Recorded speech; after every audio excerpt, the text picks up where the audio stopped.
as far north as Marauder's Arch, as far south as Booty Isle, as far east as Ruby's Fall, and as far west as Mermaid's Hideaway. Pirate Talk Radio proudly presents the most in-your-face Sea of Thieves podcast on the waves. And now, broadcasting from his mother's basement, the biggest idiot to ever pick up a cutlass, your host, Davrim. Welcome back to another episode of Pirate Talk Radio. Thank you very much for everyone who is listening, who is watching on the YouTube, who is submitting comments, and all that fun stuff. I appreciate it very much. Like, subscribe, all that good stuff. We're closing in on getting that particular URL, Pirate Talk Radio, on YouTube. So that, to me, is super exciting, and I appreciate all the support from everyone all over the place. I'm happy to finally announce, with a crazy, absolutely insane week last week at work, doing multiple, not just my job, but other people's jobs as well. It's been kind of crazy in life, but made some time for some Sea of Thieves, and we've got a lot of news to talk about, and just a lot of interesting talk in the Sea of Thieves world as we continue through Season 7, as we finish up the old adventure, the crappy adventure, probably one of the worst adventures, shouldn't have been, but turned out to be, has come to a close, and we're getting excited and ramped up for hopefully a redemption, not a redemption arc of sorts, but a redemption arc for the Rare team as far as the next adventure. So we'll talk about that a little bit.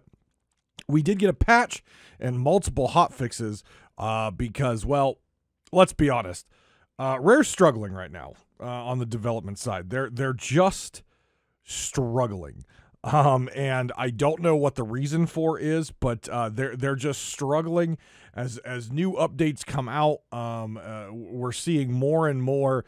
Not just bugs, not just things that can be exploited, but just game-breaking stuff that, in my mind, should not be game-breaking based on what they're doing. So we'll talk about the most recent update here in a little bit, and we'll talk also about the hot fixes that quickly followed in the week after, and then just recently to try to adjust some of those game-breaking things that they introduced in some of their updates. But before we get into all that Sea of Thieves goodness, as always, I would like to throw out a special thank you to the patrons who are financially contributing to my content, specifically to Pirate Talk Radio. So thank you very much, Skamelt666, Lane, and Regis Stella, for your continued support of my content and the wonderful financial contributions you are making on the Patreon. It does a lot. It helps me out a lot to pay for not only the hosting services, but maintenance on equipment and stuff like that. And so thank you very much. And again, you get, as a patron, not only do you get all the fun merch perks depending on which tier you select, but you also get a private RSS feed that you can add to any of your podcasting apps, and you can log into even Patreon and listen to it. But you get the episode before anyone else, private feed, and you don't have to worry about any sort of advertisements that maybe YouTube throws out there, or that the Buzzsprout podcasting service puts in the ads as well now. So you subscribe to the Patreon as low as $1, and you get ad-free stuff. Everyone likes ad-free stuff. So there you go. There's another perk for you out there. So thank you very much. If you are interested in joining the Patreon for any of those wonderful perks, go over to patreon.com/DavrimTV, and you can pick a tier that fits your budget if you are so generous. So let's talk about the news. I'm going to start first about the most recent update for the month of September. We did see an Emporium update. We saw some new emissary rewards finally. So we got to see some new stuff come to the game as far as cosmetics. No really content, if you will, just cosmetics as they normally do on their monthly cycle. So I'll start with the emissary rewards. I think a couple of them are really cool. I think in general, I think all of the cosmetics you get for the emissary rewards, the ledgers rewards for this tier, I think are, I think they will find a home. I think all of them were well designed. I think the color is very nice on all of them. It is the drum and the concertina, or the accordion for all of the trade companies. So once you get through kind of what was existing, you are now unified. So everyone's getting a drum for this tier. Everyone's getting the concertina the highest tier, the drum the next to highest tier, and then of course you can get the title as well. I think they'll all find a home. I think people are going to enjoy their particular favorite trading company and their particular drum or concertina. My favorite trading company is the Order of Souls. I wasn't a huge fan of the overall design of it, just me personally, but I think for Order of Souls fans, the colors there, the logos there, I really think people are going to enjoy these instruments. I think you're going to see them out on the Sea of Thieves, and maybe for those of you who are currently grinding away your ledgers, are super excited to get your hands on those at the start of next month. So I think overall, I think they did a great design on these, and I think players are really going to enjoy them. Remember, if you're not familiar with how the ledger system works, if you go into your pirate log and reputation and open up any of the reputation, there's a section on the bottom right-hand side that's the ledgers. If you haven't done anything, it just says no ledger data. You can click on that and see the rewards. You can see the rewards you're working to. Unlike limited time cosmetics that you get in adventures or something like that, when you miss out. These are a little different. They just keep stacking on each other. So long as you're playing the game, so long as you're working on your ledgers, which to do that, you just have to put an emissary flag up and sell that stuff to the emissary of the flag, and you get credit towards your emissary ledger. The higher grade flag you have, when you turn in, the higher amount of money multiplier you get for your ledger itself. And that does count for the Sovereign. Now, Reapers does still have to go to the Servant of Flame at Reaper's Hideout in order to get your ledger credit. But any of the other trading companies, when you sell to the Sovereign, you do get your ledger rewards based on the tier of flag that you get. And though I disagree with that particular design choice, that's how it's designed, that's what's in the game, that's what we're dealing with. It's there now, right? It's there. I'm going to still plan on talking about the Sovereign once things cool down, probably between now and the next adventure. We'll probably be able to talk about, or between now and Season 8, we'll be able to talk a little bit about my personal feelings on the Sovereign, why I think they were designed poorly, why I think they shouldn't be doing what they're doing, and why they just don't make sense in the game. Now, I think the Sovereign makes sense in where they're going with the story. I just don't think the execution of how the Sovereign is designed and what they represent was executed good. And I honestly don't think on a game balance system, I don't think they were executed well either. I think the overall execution of the Sovereign was poor. Now, I do think the Sovereign is definitely something that players enjoy. I think players enjoy the fact that they can cash in one place. But I think there's some negative things that the Sovereign has introduced. And again, just the overall where we are in the world, where we know this area is in history, it just doesn't make sense. What they're doing with the Sovereign does not make sense. But again, we will get into that in another episode. But for ledger rewards, whatever your flag is, turn it into the Sovereign, you still get the multiplier with no loss. What I will say is a pro tip, and I've maxed out my ledger rewards just about every time. One of the pro tips that I can tell you even if you're a casual player, when you go out and do these adventures on the seas, you're going to get Order of Souls stuff, you're going to get merchant stuff, and you're going to get gold hoarder stuff. Have a flag up, get it to grade 5 or wherever you feel comfortable with to go turn in. Go turn in the grade 5 stuff first. Get your emissary quest so you can go back out if you've got the playtime and continue to get more loot. But after you get grade 5, after you've cashed in your loot for, say, the gold hoarder at grade 5, after you get your emissary quest, lower the flag and raise the flag of the other emissaries before you sell the loot. Here's why.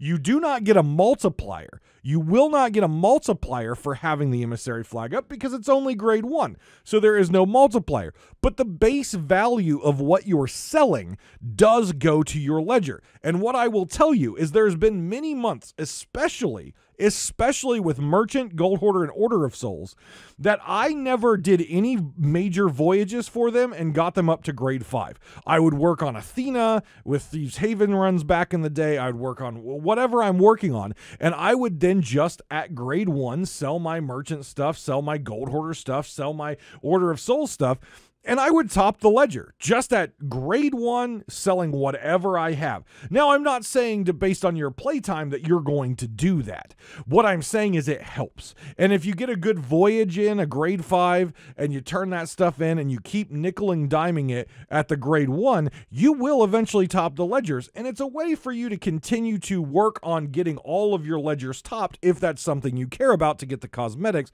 without just sitting there and pounding out the Order of Souls until your top ledger, then Merchant until your top ledger, and then Gold Hoarder until your top ledger, Athena until your top. Just do one of them and then cash in the other ones. You may still have to do a voyage and get to grade 2 or grade 3 at some point near the end of the month to top it off, but it's a pro tip to help you out in order to try to keep your ledger going up, even though you're not working on those specific trading companies. So there you go. There's Davrim's pro tip on ledgers.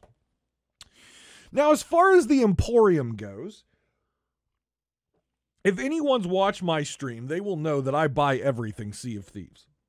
And most 99% of it I will never equip just because it's not my style, but it's my way of supporting Sea of Thieves. I've played games which are monthly subscriptions for pretty much, well, until since I was 13 years old. I am much older than that now, if you can't tell. And I don't really play games that are monthly charges anymore. However, I do still want to support the games that I love. So I have the financial ability to support Sea of Thieves, and the best way to support Sea of Thieves, because it's not a monthly subscription, is to buy stuff from the Emporium. So I always buy the ship set, the collector's edition. I always buy the weapons and that stuff. I don't always buy the emotes, just because I have so many emotes. If I see something cool, then I'll buy the emote if it's something I'm going to use. But in general, I'll buy the ship set and that stuff. And now with captain boats, it doesn't matter too much, but it was always nice to have all of the ship sets that I could possibly have. That way, if I'm with a new player or I'm with someone who maybe missed out on it before and they particularly like that look, I could equip it for them. Same thing with the costumes. It allowed players, especially new players, to be able to equip a costume that I've purchased that maybe they didn't have the money for, or maybe it wasn't something that they felt they would use, but they could still play with it and check it out. I haven't made my determination, though, if I'm going to continue that particular trend with this update of the Emporium, because I'm a little just baffled at some of the decisions. Now, the fox pet, or the fox that we saw in the Captaincy E3 trailer, has finally made it to the Emporium. So yes, you can get a fuzzy little friend fox, and they are adorable. They glitch out a little bit on the dancing, but if you can get them unglitched and they dance, it's freaking adorable watching them dance. It's spastic. It acts exactly as I would anticipate a fox would act. They're cute, and when they curl up to sleep, on my Saturday sale, my 2 podcasters, 1 boat sale, I found the fox curled up, sleeping under the grog tankard on the galleon. It was absolutely adorable. So there you go. I have a feeling that there's a lot of foxes out there that are going to be named Todd from the Disney movie Fox and a Hound. But there you go. Multiple colors of foxes out there. I don't believe there's any sort of uniform or clothing for them yet. I'm sure it's coming, though. I'm sure it's coming. So the foxes I'm cool with. The other thing that I was excited about to see was actually an emote that I actually purchased, and that was the Axe Emotes. Now, if you've watched my stream, if you've met me at a convention, if you've seen my business cards, which are Sea of Thieves trading cards, they're kind of cool. I know you all wish you had them. If you got if you got a sticker because you took part in our Urca Delima thing, guess what? When you get that mail in your mailbox and get your sticker, there's also going to be a cool signed Davrim pirate trading card. So there you go. Now I bet all of you are crap. I should have submitted an answer. Like, damn it. But if you've watched my streams, if you've seen my content, I'm a huge fan of Viking lore, big fan of Viking history, and my pirate's name is, of course, Ivar Blood, which is the in-game character name that I use for a lot of games because I build the character like a Viking. And I was really excited to see the axes. Now, I'm not saying that, again, that Vikings really took part in the golden age of piracy or that time, but in my view of the Viking culture and their raids specifically in England, in that area, they were pirates. They were pirates. They sailed on ships. They did most of their fighting on land. But they just pillaged and stole. Like, that's what they did. They had a raiding season where they went and pillaged and stole. Like, they were pirates. Let's be clear. They were pirates. They just did it on land, and they carried everything away in a boat, and their boats were really cool. So seeing axes really just brightens my day as far as the Viking side of my character, but it also excites me because I've talked on this show before, I've talked on other shows as well, that I personally feel that Sea of Thieves is missing a weapon. Now, we've had the weapons that we've had for quite some time, and I think it's damn near time that we get another pirate weapon. Not a throwable, not a cannon firing cannonball, but actually a weapon that our pirates carry. And the boarding axe is a perfect example of this, and something that did exist in the time of the golden age of piracy, a tool that was used for more than just combat. It was used as a tool around the ship, like the cutlass was. Cut ropes, chop logs, whatever you needed to do. It was a multifaceted tool, but it was also great for combat. Heck, it's an axe. It's great for combat. Just look at the Vikings. They used it. So the boarding axe was great for that. It allowed people to, when they jumped from one ship to another boarding, it allowed them to sink it into the wood and help themselves climb, like a climbing axe. It allowed them to breach locked doors, such as the captain's quarters. It allowed them to hack through halls if they needed to do that. And it also allowed them to have the ability of a tool that they used on the ship. Now, how I vision the boarding axe, I vision it much like the cutlass, but with some differences. I think it should be thrown. I think it should be a melee and a short-ranged weapon. I don't think it should have a block feature. That is a cutlass feature. I don't think it should have a charge feature like the sword dash. But I think it should give you the ability to use it and grab onto the side of a ship if you fall off. I do believe it should be used to rip planks off the side of the ship. For example, if you board a ship and all of the holes that you put in with the cannons have been repaired, it should be able to rip it off.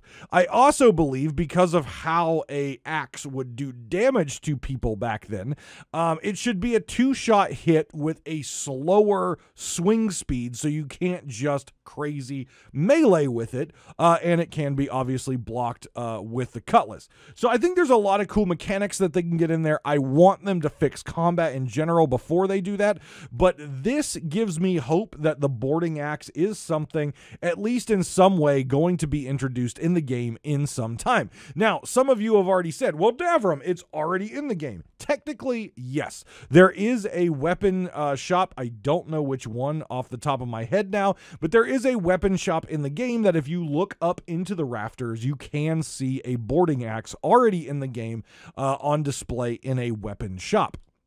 So I think it is going to come. Obviously, it was a critical tool back in the day, and I think they could do some really cool, fun mechanical things that could be really cool. Imagine, now let's look at the PvE side of this. Imagine you're fighting a skelly ship, and you're battling on the ship, trying to stop them from repairing holes, and one of them gets the repair off on the only bottom deck hole on the galleon, and you're like, crap, now I need more holes. Or you could just use your handy-dandy boarding axe and rip the damn thing off, and now you've got a hole again. So I think there's a lot of cool things they could do with that, but there is an emote bundle in now that does have multiple Axe Emotes. Personally, I wish they were kind of like the dagger emotes, where they continue. Some of them continue, so you can sit there and like flip an axe around and around, but they are finite. They do end. So the fox and the Axe Emotes are really cool. You also can get your free emote. Make sure you get your free emote before the end of the month. It is the Reluctant Wave emote. Is a very adorable, shy wave. So if you like to role play or something like that with your pirate and the emotes, and your pirate is kind of shy. I know Zorvia, who is a person I sail with on Mondays for Sales and Tales, as we're doing the Tall Tales. So you can come by and ask questions about the Tall Tales and anything you want to know. I've had several new players tune in for Sales and Tales and ask questions and learn more about the lore of the game because they haven't played through the Tall Tales or they don't know too much about the lore. So that is always a fun time to come and talk lore on Monday with Zorvia, and that's Sales and Tales. And her character is very much a shy character and uses that emote, and it's absolutely adorable. Now my beef. Y'all knew it was coming. Y'all knew it was coming. I have done this show for years. Maybe not consistently for years, more consistently this year and the end of last year, but we've done this show for years. And there is one team that has dodged the Davrim bullet. It has dodged my wrath. If hit registration was in real life,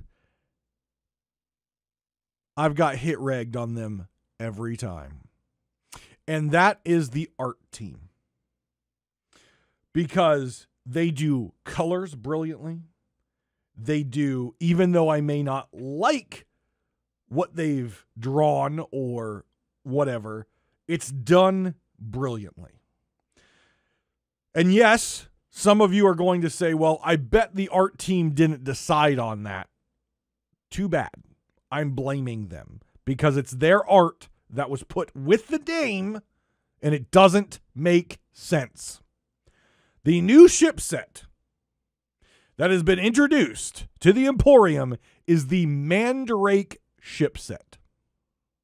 Now, Mandrake is a real-life plant. A real-life plant. It's a real thing. Now, if you've watched Harry Potter, there's the Mandrake root in Harry Potter.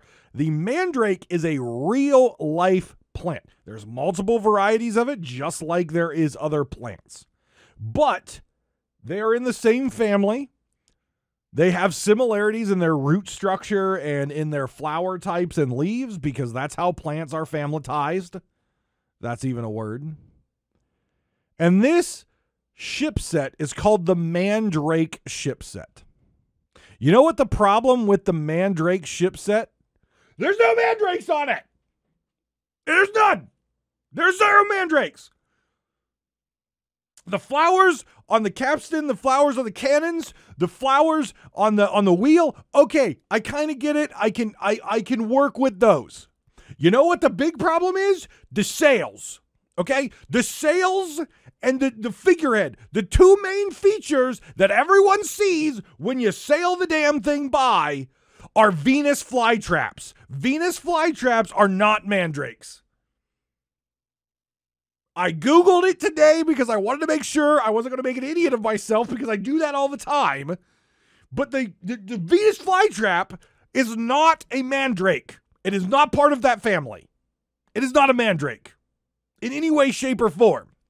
It was like, oh, you mean the mandrake thing from Harry Potter that everyone's going to associate it with? Well, that little screaming thing that they pull out of the pot, well, it's kind of ugly. The roots are kind of ugly, so let's not use that as a figurehead. Let's not put roots like that in the screaming, childlike, demonic face on the freaking sails. Let's not do that. Let's not put an actual mandrake flower on the sails, like on the, I could kind of see it on the helm, the capstan, and instead. No, let's put a thing that's not even has anything to do with mandrakes on the freaking sails and the freaking figurehead. It snaps. It's a Venus flytrap. It's ridiculous. Like, what do? Design a flower boat with a Venus flytrap and say, oh, here's this great looking boat marketing team. Please market this. Okay, well, we'll call it the Mandrake, even though there's nothing to do with mandrakes on the whole freaking thing except maybe the flowers. The main visual features are not mandrake. They're not. Call it the Venus Ship Set. Call it the Flytrap. Don't call it the Mandrake. It's asinine. It makes zero sense.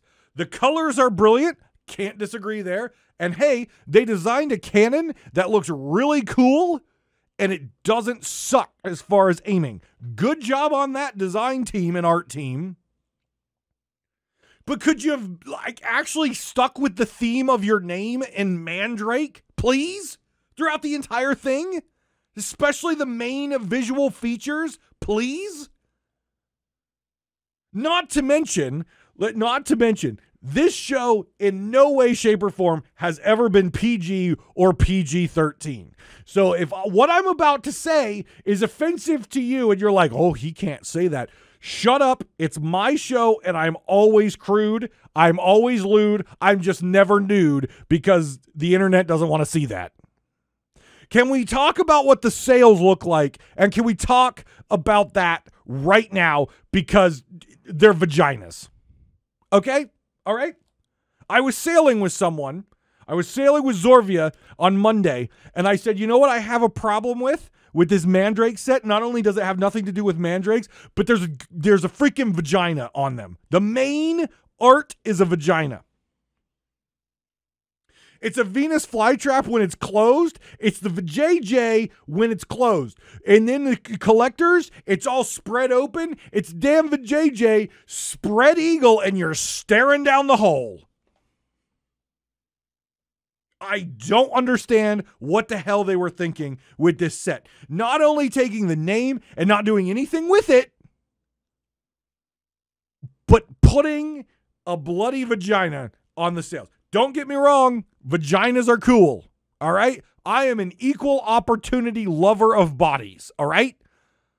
But it's a damn vagina. And a spread eagle vagina. You're all logging in right now. I know. You're all hitting the pause button on this if you're not completely offended that I said vagina on my talk radio show. You're all pausing the video right now, logging into the game, clicking the Emporium button, and now you're looking at it, and now you can't unsee it. You're welcome. You're welcome. Can't believe they put vaginas in there. They put vaginas in there after they remove Slick Dickin or Slip Dickin or that's Pirate Captain Dickin that was in there. Slick Dickin or something like that. They added vaginas in there. They took out the dick and they put a vagina in. What the hell? The next one's going to be Gold Hoarder. It's gonna be. Here's what they'll call it. They'll call it the Silver Hoarder. And the whole thing will be gold. And it won't make any sense, just like this one. And instead of a key, they'll call it a key, but it'll look like an erect penis. Okay? Or no, it'll look like a limp penis. And then the collector's edition, it'll be like all glowy, like Jesus rays of light coming off of it. And it'll be a fully erect penis. And they'll be like, no, it's a key. It's a special key. Like Goldmember. My Winky is the key. I'm just saying, if we got Vijay now in the game, I want Dickin back. I want a ship set that looks like a penis, okay? The curtain gold order one does not like a penis. We've got Vijay in there. I want the penis. I want the penis. Take that one out of context, clip it, post on social media. It's fine. I'm okay with it. The Vijay is now in Sea of Thieves. You can now sail around on the slippery slit. And I hope soon they add penis sails so I can legitimately now sail around on the smooth rod and really make the bad joke that I always already do, that I'm going to slam big black balls into your wood.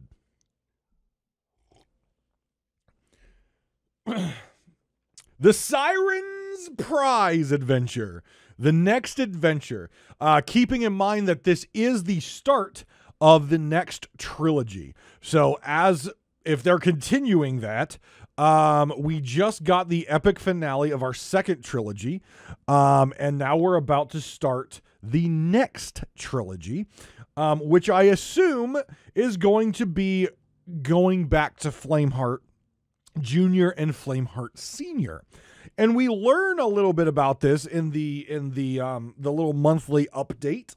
By the way, I know that they're talking on the monthly update that they miss John. Don't bring John back. I'm sorry. I'm sorry. Go away, John. We're good. We're good now. Those monthly updates are far superior now. Please, John, just go back to whatever job that you're doing.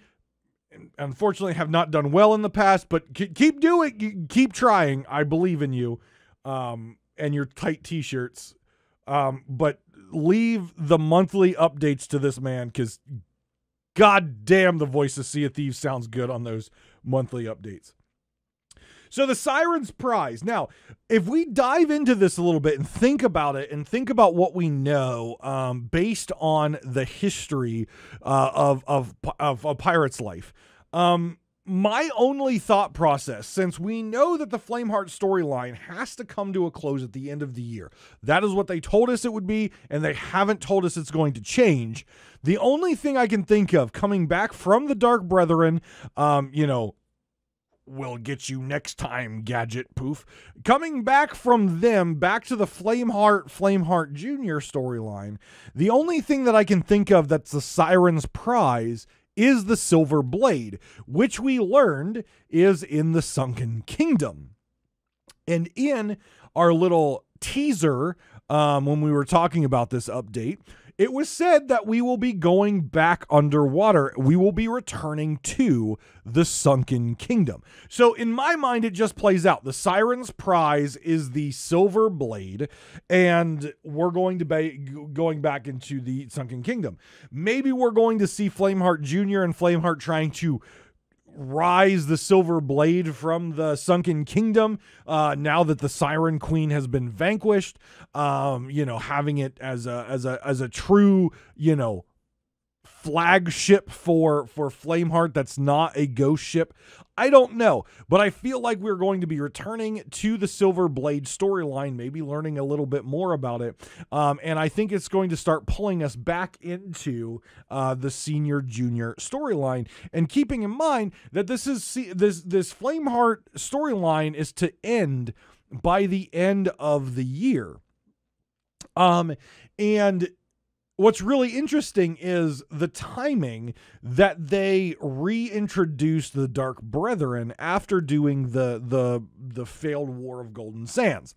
It is just bad. I I feel like the final culmination of the Flameheart storyline is going to involve all three factions. It's going to involve Ramsey the Pirate Lord, Flameheart, Flameheart Jr., the Servant of Flame, and the Dark Brethren Court. I feel like all three of them are going to be involved in the final epic finale of the year to wrap up the Flameheart storyline, which, if you didn't know, started in Tall Tale 1, The Shroudbreaker. If you didn't know that, well, guess what? I didn't either until I just recently redid The Shroudbreaker to read up on some stuff. But yes, indeed, the Magpie's Wing, Ramsey's ship in the Sea of Thieves, was chased down and sunk by the Burning Blade, which is Flameheart's ship. And we see the Burning Blade pop up and go away throughout and we hear the name Flameheart throughout the Tall Tales until, of course, we get to the Seabound Soul and we get to Heart of Fire, where we learn more about Flameheart that has led us to the point that we are today in his big head in the sky shit talking that's now disappeared. So I think all three factions are going to come together at the end in one big epic finale. Will Ramsey work with the Dark Brethren? Who knows? Will we have a choice of which side we're going to be on, Dark Brethren, Ramsey? I don't know, but the Flameheart storyline is coming to an end at the end of the year. We have 4 months left. If I did the math right, September, October, November, December, we have 4 months left to see how this epic finale goes. And we're starting this off with Sirens Prize, the next adventure coming on September 15th. So about 10 days from the time of this recording, we'll get to see what comes next. Now, here is the interesting tidbit. Now, what I want to dive into next is the official Sea of Thieves podcast, because this ties directly into some of the things that were talked about on the podcast, namely the next choice. And there's a lot of interesting things. If you haven't watched the Gamescom Sea of Thieves official podcast, there's a lot of interesting nuggets that were dropped. There was a lot of PR bullshit as well, and again, making me think that Rare has blinders on, which we'll get to in a minute. But let's just take the Flameheart storyline closing at the end of the year and Sirens Prize, because the next choice that we're going to make sounds like it's going to revolve around Golden Sands again. They finally admitted, now they didn't use the word lame because they always talk highly of their video game, as they should. They're the developers and the creators of it. But the word status quo was used, and in my mind, status quo is lame. We made a choice. I mean, if you like Merrick, you made the wrong choice in saving Golden Sands, but that was your choice to make. And it was a very interesting 2 weeks to follow. Again, the design choice and the execution of the adventure, in my mind, was still pretty bad, being that it was a war and it didn't feel like a war. But we saved Golden Sands.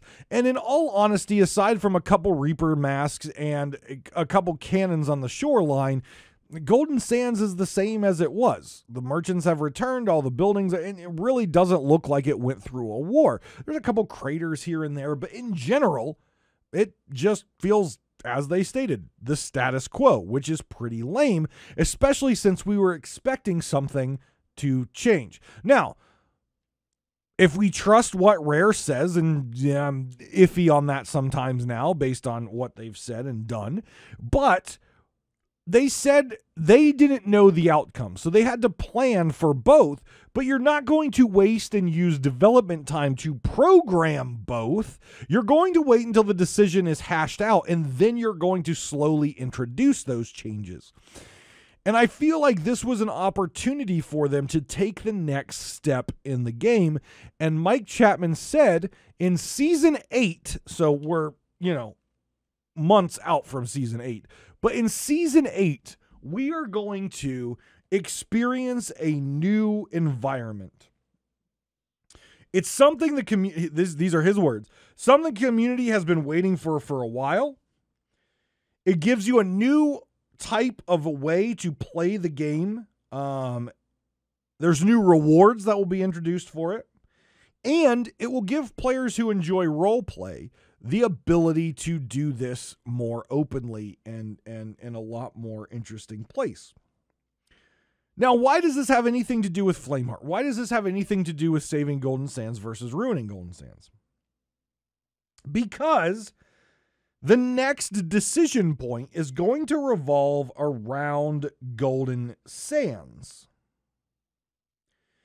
in a way that what is going to happen to Golden Sands is the focal point of Season 8.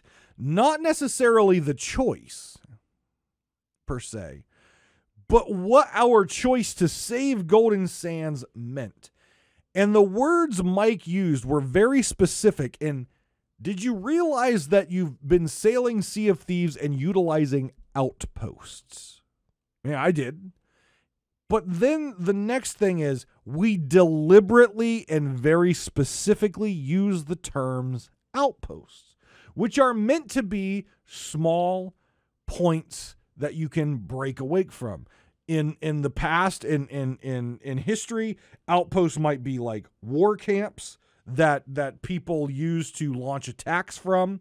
They might be when people are working on settling a new area, they may be used as launching grounds for that. Whatever the case may be, an outpost is meant to be something that's a small start to an area, its utility, and it's not like a city, right? Now, if we're talking about Season 8 and a new environment that we've never seen before, sure, we could talk about the Ice Zone. All right, Falcor. What I think is going to happen in Season 8 is I think this new area that they're talking about, this new area of roleplay, this new area that gives you a new type of way to play the game. I know some people are probably thinking PvE servers or PvP, whatever. You can think that all you want. I think Golden Sands is going to change from an outpost to begin to build and maybe even in Season 8 become the first pirate city in the Sea of Thieves. Golden Sands makes a lot of sense. It's a beloved outpost. Obviously, it was saved. It has a really interesting shape. It's got all the little islands. You could build a cool looking city on Golden Sands. And I think that that's what's going to happen.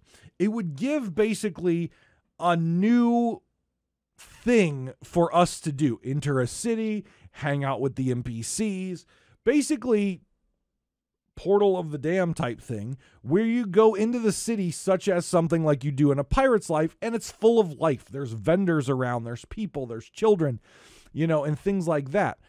And I think that might be the direction they're going with this. I know for a long time people have wanted something that feels more alive, but an outpost isn't something that necessarily is going to feel alive. We need some sort of city. And as Mike mentioned, we haven't hit the golden age of piracy in Sea of Thieves. The golden age of piracy began with Nassau and the Pirate Republic, which was a pirate city in the Bahamas. And that's the golden age of piracy. That was the main focus of it. So I really think Season 8, we're going to either start seeing the creation of that or it's going to be there. And obviously, Flameheart is not going to be happy with a Golden Sands that not only did he fail to destroy the first time, but now it has been rebuilt. It has been rebuilt stronger, more fortified, and it's a whole damn city that's full of pirates. It's full of people. And he's not going to like that because that's more people and more of a cry for the pirates to unite against him, which is not what he's going to want. So that's where I think they're going with this for Season 8. But the decision point appears to be pointing towards, yet again, another choice around Golden Sands, which, if done right, I think is fine. But again, if you're going to do another war, make sure that this is actually feels like a war, because last time it didn't. It felt like merchant voyages, and that's not a war. Some other things that I expect I think we're going to see the start, if not the full implementation, of a combat revamp, which would be cool. I think obviously some environmental rework could happen, and a new region. Now, I don't think it's necessarily like the ice zone. I think it's going to be more like you go to Golden Sands and you can go into like a gate, which is basically like a Sea of the Dam portal or the Pirate Legend hideout, and you enter a city zone. I think that's more likely. But interesting enough, Phil Spencer actually had a conversation with Mike Chapman, and was very interested in Season 8. And asked Mike. Now, Mike didn't go into a lot of details. He didn't answer a lot of this stuff. But he said that Phil is very interested in Season 8 and the direction that it's going to take the game, and asked Mike a lot of questions about how he feels these changes will impact the player experience. So it's really interesting that Mike threw that tidbit in, that he talked to Phil, who, if you don't know who Phil Spencer is, he's the head honcho of Xbox, so it's obviously really important. And Mike actually said, I had a meeting to sell him on Season 8. So obviously Rare is a Microsoft studio, and big updates that they're running, Microsoft kind of does have a say in if that's going to be good or not, because they want things to be profitable.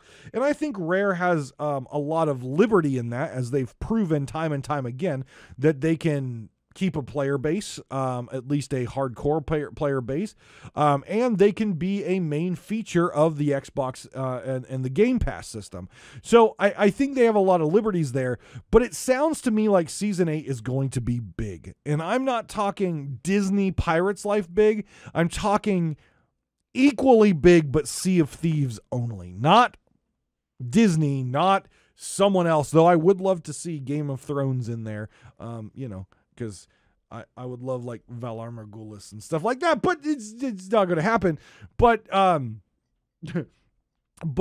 new monsters. If you haven't seen the new House of Dragons, well, you're missing out. But the Crab King, if that was that should be a bad guy in Sea of Thieves. Like, legitimately should be a bad guy in Sea of Thieves. Literally a boss who summons crabs that eat you. That is sick and awesome. So I think it was very interesting. Mike, obviously, I don't hear them talk a lot about their conversations with Xbox. So I think the fact that Mike mentioned that he had conversations with Phil Spencer to sell Season 8 to him, and that it wasn't a negative talk. It wasn't anything like that. He was very open and honest about Phil's questions about how he felt like the player experience is going to be. So I feel like this is going to be a very big change, and maybe for some players it might be a very jarring change. Maybe in these towns there's no weaponry, so there's no PvP, which would again invite the role playing and things like that into it. It would also create a non-TDM zone, which they learned from in the last adventure, that they probably shouldn't do again. So disabling weapon in combat, I think, would be cool in the city. It would make sense, and things like that. So I'm excited to see Season 8. Season 7 to me is a massive disappointment, potentially one of the worst seasons they've done. So I'm excited to see Season 8, especially with the massive changes that they're having. What I'm hoping they do is proper quality control and proper testing and listening to their insiders and making sure when they release this, it is solid and is clean. Because even though Season 7, its launch was relatively clean and the subsequent patches have been god awful, it's a crappy update. Captaincy is by far one of the most disappointing updates they've ever put out. It's just horrible. And it's something that we all wanted. But it is so disappointing. I may get into that a little bit, but I've bitched a lot about captaincy over the past couple weeks, and I don't want to turn into a just captaincy rant fest every single episode. So a few other things that was brought up during that particular podcast, a few things that really rubbed me the wrong way. And they talked about their, even though they didn't say failure, they talked about Adventure the Hunter's Cry. And you know my opinion on it. I played through it, and you know my opinion on it. But things that Joe Neat said really rubbed me the wrong way. And I know Joe's never been on this podcast. He hasn't done any of the podcasts. This would be something that I would love to ask him about. Because of this, so let's set the stage if you haven't watched this. They were talking about the launch of Hunter's Cry, and they talked about the feedback of the community, the outrage of the community, and that they had to change it. The problem was they didn't admit fault. Their statements were, we clearly stated when you accepted the adventure that it was co-op. We didn't have any issues in our player testing. So you're blaming the players for your failure to see what human beings can do when given no restrictions. You are a company full of people who are trying to create something that wows your audience. Of course you're not going to be trolls. Now, if I was part of Rare staff, I would be that asshole. I would be the guy that during player testing would come in with my ship and absolutely wreck the shit out of them. And Joe would be pissed off, and Joe would be pissed off, and Mike would be pissed off, and Chris would be pissed off. And they would all be like, what the hell are you doing, Davrim? And I'd be like, this is what your players are going to do to your adventure. Don't do it. But no one's an asshole there. Like, I met a lot of them. They're all very nice human beings, and they think the best in people. In fact, they said they assumed best intentions. Now, I tweeted about that soon after Hunter's Cry came out, and I said developers should never assume best intentions of their players. They should put content out there, and they should think, what is the worst thing that could happen when players interact with this content? They should come up with the worst possible outcome and then plan for it, because it's going to happen, and most likely worse is going to happen. So the fact that you put a little text in there that said multiple pirate crews are going to be working together to do this adventure, I'm sorry, Mike, but first off, many people who are those toxic idiots are the people who are, you're saying, destroying the game for others.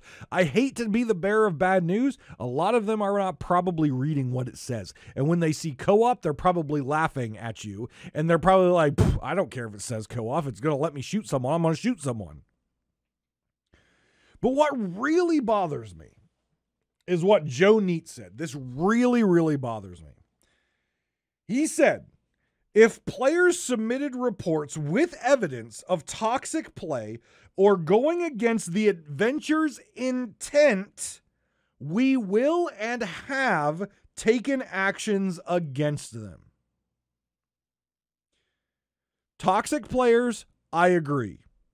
If they're being toxic, if they are breaking the rules, that's fine.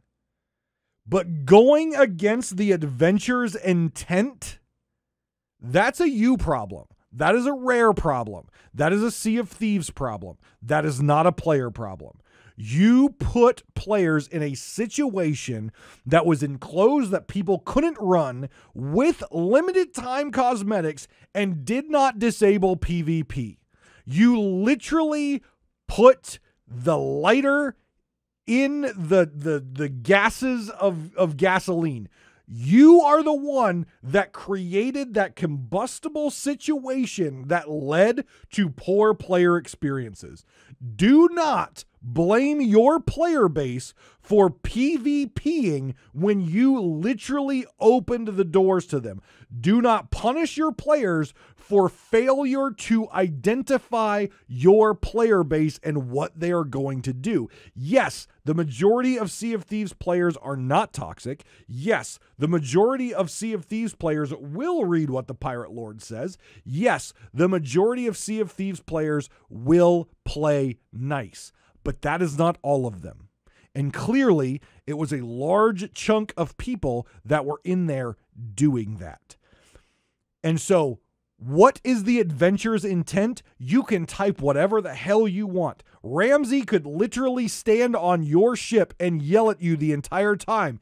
Now, we are doing this cooperatively. Work together with your friends, and no one is going to listen because you, as the developer, have the power to turn off PvP, and you chose not to. You chose to put the rabid wolves in with the cute little bunnies and said, I bet they're going to be friends because we told them to do so. No, they're going to rip the shit out of each other. And that's exactly what happened. I agree toxic players should be punished, but players that are PvPing in that adventure, they should not be punished because that is a failure on the developer side. It is a failure on design. It is a failure on testing. It is a failure to understand your complete player base. You cannot develop for everyone, but you have to develop in order to put shields and regulations on players who are going to ruin this. If you learned nothing from the Shrouded Deep, that putting players together in a small place for a limited time thing is a bad idea, then you've learned nothing. You keep saying you're learning. You keep saying adventures are new. We're learning. You're on to almost adventures, 7 now? You've had enough learning. No RNG. No PvP or limited PvP unless it's in a war situation, then PvP. With alternatives for other players to do stuff. No multiple crew shit. You've learned this time and time again, but you're still making the same mistake and you're blaming the players for going against your intent. Your intent means shit to us. Your intent legitimately means dick to players, okay? It doesn't mean anything. You can type whatever you want. This is a peaceful zone. Please work together. Ho, ho, ho. I'm Santa Pirate Lord. Please hug and be friends and save my buddy Merrick from the evil dark brethren. Players aren't going to give a damn. If they have the opportunity to shoot another pirate, they're going to shoot another pirate. It's going to happen. And player experiences are going to be ruined. You know how you stop that? You flip the switch and make sure players can't do that. Stop assuming good intent. Because the selection of players that don't care about what anything is typed into the game, they're going to shoot the shit out of each other. You took the TDM gallery out of the game because only a small percentage of players played it. You took their outlet for PvP out, and you're now forcing those players into the general population and expecting them to play nice. They're not going to. They only care about TDM. They only care about the small junk that's hanging between their legs that they can try and slap someone in the face with on the game because they sure can't in real life because there's no length and no girth. Okay? That's just them. Go play League of Legends or CS:GO or Paladin or Overwatch. You're going to run into a lot of those small-dicked humans who the only time that they can, slam their Johnson on someone's face is in a video game. They can't in real life because, they need a freaking Hubble telescope to even find the thing. Okay, that's how small it is. Okay, small minds, small dicks. It's just how it is. Do not assume good intent. Think of the worst case scenario and then know it's going to be worse and adjust accordingly.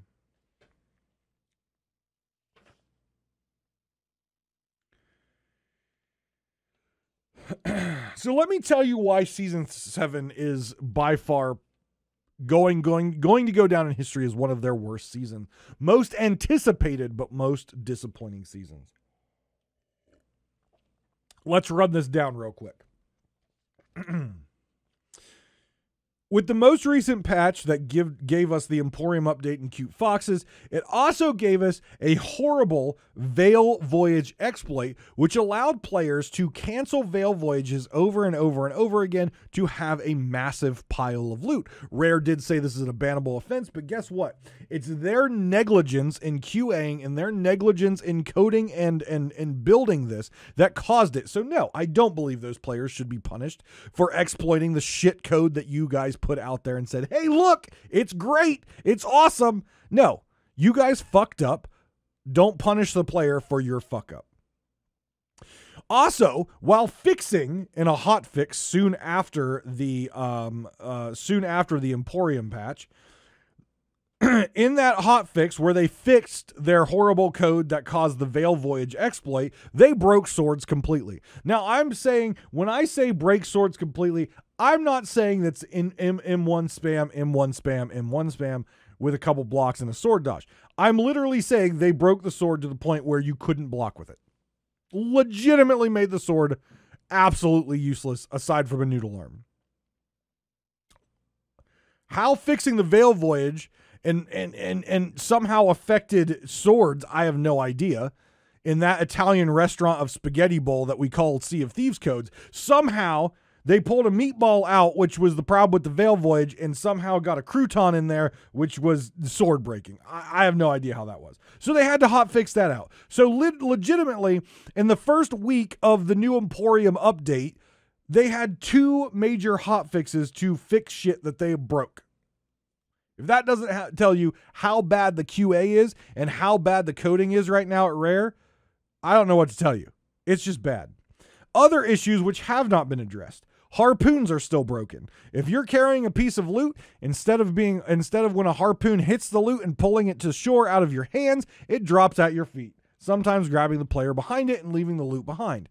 That has been the case since Season 7 started. Multiple hotfixes and 1 patch, it's still broken. What the hell?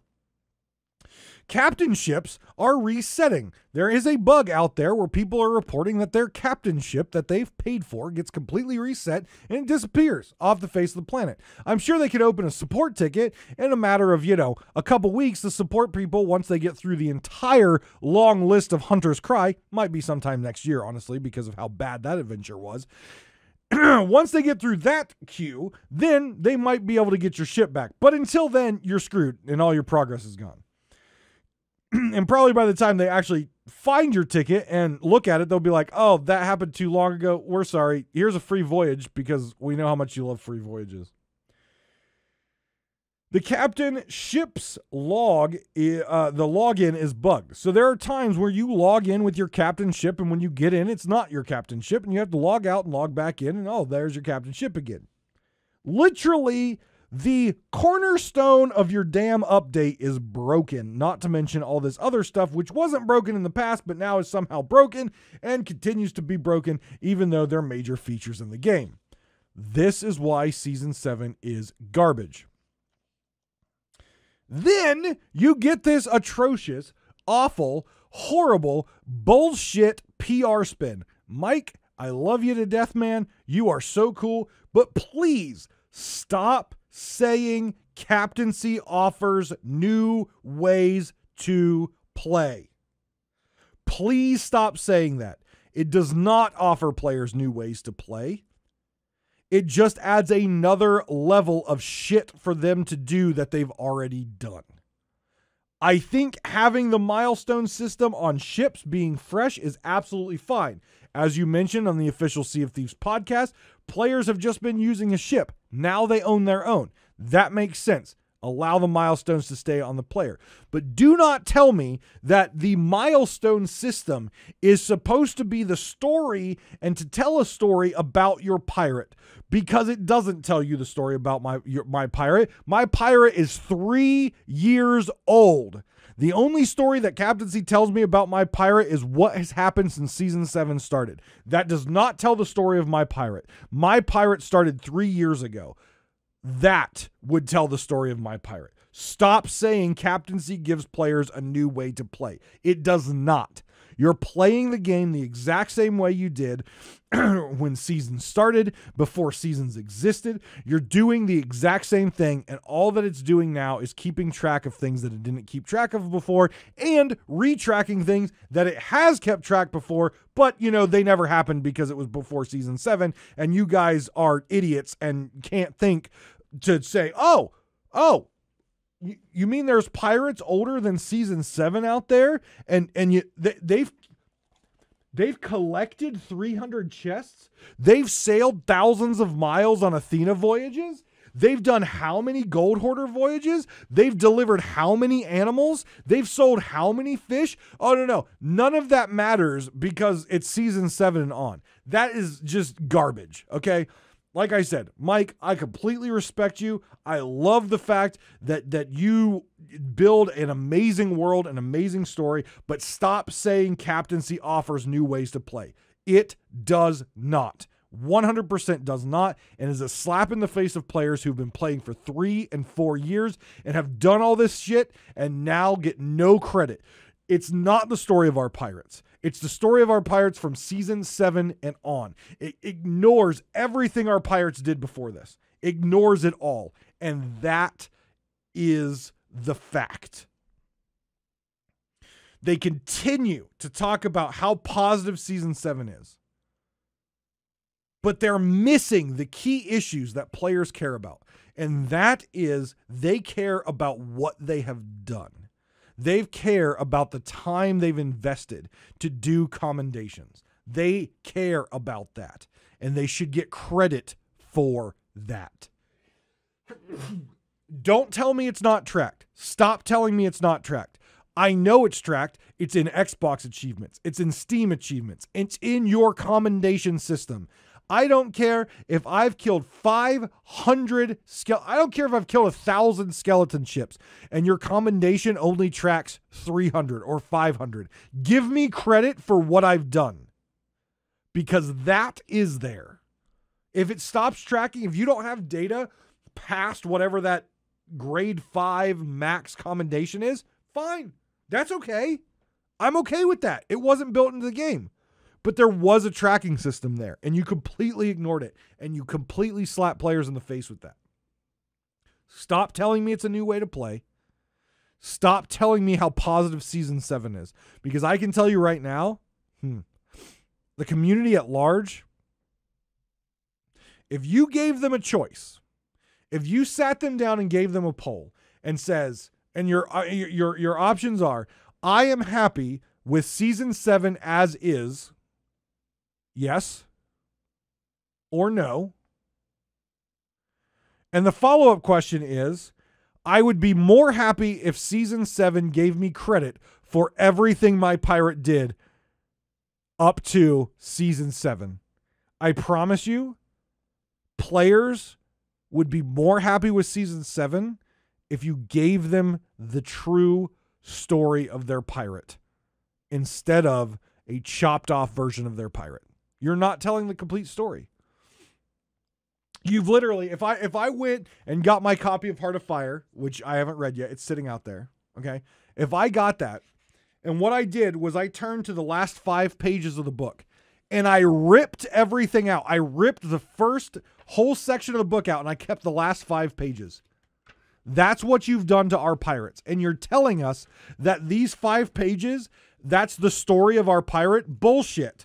I ripped that part out and threw it away. That's what you did to our pirates. You ripped our book apart, threw it away, and said, these few pages here, that's your story. And the more pages you're going to add. But everything back here, the big chunk of the book that our pirates have already written, is thrown out.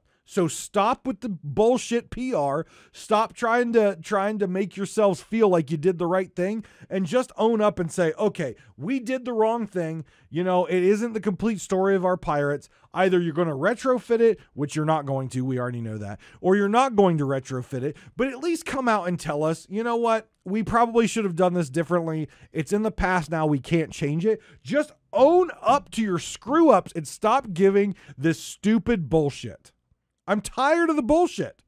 I'm tired of it. Our intent was good in Hunter's Call. Bullshit. It might have been good, but you didn't think about the players and the experience you were creating. Bullshit.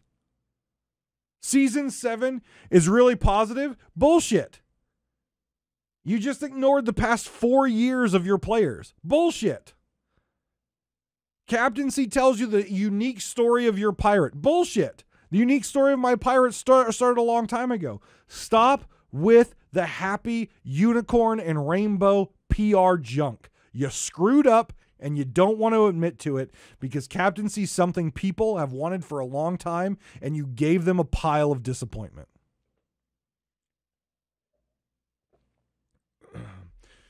In the words of the famous comedian and Cleveland Browns fan, you are a factory of sadness. That's what Season 7 is. The factory of sadness. I'm almost level 100, though. I'm almost level 100. But, I don't get my Flame Twirler emote. I have to go buy that now. For those players out there who thought they had the cool Flame Twirly emote, which is really cool, by the way, that's been removed from the costume and has now been added to the Emporium for like $1.50 or something. So you took something, probably the coolest thing you had in this season's Plunder Pass, the paid for Plunder Pass, probably the coolest thing you had in the Plunder Pass, and you put it in the Emporium? No, that's dumb. You could put it in the Emporium, but you should have just added it as another reward for the purchase Plunder Pass. Because as I've said time and time again, your purchase Plunder Pass is not worth $10. It's not worth it. Your Plunder Pass has not been worth $10 since you brought it out. And yes, you're probably going to say, oh, the statistics say otherwise. People are buying it every season. We're getting a lot of money out of it. Yeah, they are, because they got FOMO. That's why I buy it, although my requirement is I have to hit 100 before I buy it. Yeah, sure, I buy it because I love Rare. I love Sea of Thieves. I want to support it. And even though I rant here, I still love the game, and I want to make sure I can do what I can to make sure they can hire new people, they can get the right people in the right positions to fix the bugs and make sure things are clean when it comes out. Yes, I want to support the game. But if you ask me to look at the paid for Plunder Pass and say, am I getting $10 worth of content for my $10? There's no way there's a soul alive that would say that that's $10 worth of content. And sure, you can divide it up you get a whole ship set and divide it up by the cost of your ship set, whatever. Compare it to Destiny. Compare it to Fortnite. Compare it to Apex. Compare it to all the other games that do battle passes. I'll tell you right now, Sea of Thieves has probably one of the worst battle passes out there. It's $10. It's just about the same as the other battle passes, but you don't get nearly as much. You get more stuff in the free battle pass than you do in the not free battle pass, which is cool. Don't get me wrong. But I think the paid for battle pass should get more than the free battle pass. Incentivize people to give you money. Just saying. It was a long episode. I think I got through all my notes. It was like 3 pages of notes. Some of them were linked, as you saw. But guys, thank you very much for hanging out. Again, I really appreciate it. I know sometimes my rants go crazy, but I think I'm on topic on a lot of these things. I think I have a pulse of the community on a lot of these things. And some of you, I'm sure, disagree with what I have to say. And that's fine. That's talk radio in general, right? That's talk radio. But I appreciate everyone listening. Please share this podcast. Please get your friends who you think would enjoy this listening to it. Subscribe on the YouTube if you haven't done so already, even if you don't necessarily watch YouTube. All those numbers are very important. Again, thank you very much, everyone who watches. I appreciate it very much. Remember, you can catch my streams, twitch.tv/Davrim. We play Sea of Thieves. We play New World, probably playing some Destiny here soon. So lots of cool things to do over there. You can interact with me live. You can always drop me a comment, join the Discord, hit me up on Twitter, hit up the email box, whatever the case may be. But guys, until next time, take care of yourselves and each other. And I will see you next time on Pirate Talk Radio. Of course, and, next episode, the real story of Pirate Talk Radio will begin. And the past 2.5 seasons, they don't matter. Next episode is when it begins.